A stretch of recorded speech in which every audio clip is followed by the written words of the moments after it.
בואו נדבר על פרשת השבוע הקרובה, פרשת ויחי יעקב.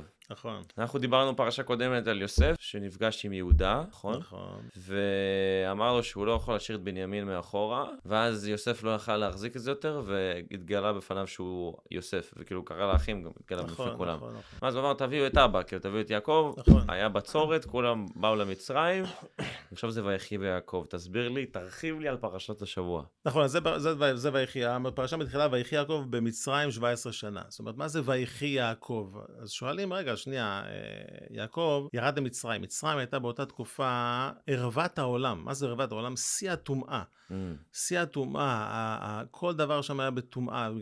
בגלל זה קוראים ליוסף הצדיק, יוסף הצדיק, כי למרות שהוא היה שם הרבה שנים, הוא נשאר עדיין באמונה לבורא עולם, למרות הטומאה שהוא לא נטמע בה. ולכן, כשיעקב ירד, אז אתה מצפה כאילו שכל מי שיורד למצרים, ישר יטמע בטומאה הזאת, בג'יפה של המדינה הזאת.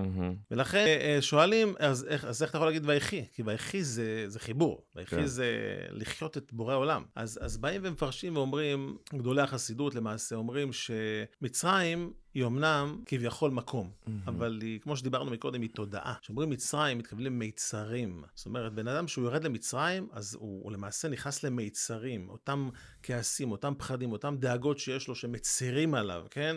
אז כשיורדים למצרים, אז יורדים לטומאה הזאת, להרגשה הזאת, לתודעה השלילית הזאת.